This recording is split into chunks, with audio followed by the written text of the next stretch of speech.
to the revolution in Cuba and how much they expressed their solidarity with the workers in Cuba. So our next speaker is Bill Beaulieu, who's a official from the National Association of Letter Carriers, and his union has been involved in this struggle for a long time. So I'd like to invite Bill to have a few words.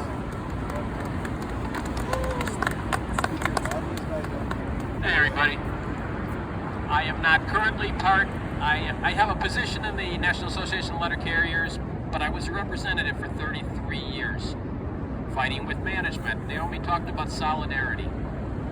Unions are the only way we have of fighting back against capitalists, and that is why our society fights so hard against unions.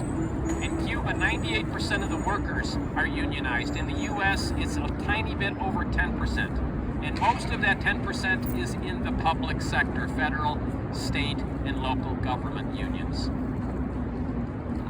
In the US, businesses spend nearly $400 million a year on union busting, using firms, including a number in Chicago, that specialize in that.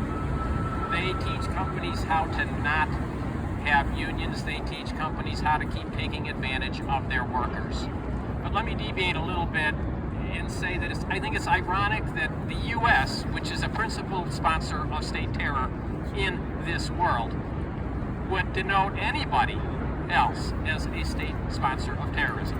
What is happening in Cuba is happening and has been happening because they dared to throw off the capitalists who were oppressing them. And like Haiti 200 years before them, they have to be punished, and they will be punished, and the world does nothing. As far as workers' rights, the fact that only 10% of American workers are unionized means 89% of American workers have no voice. They can beg, but they cannot bargain, and they cannot demand.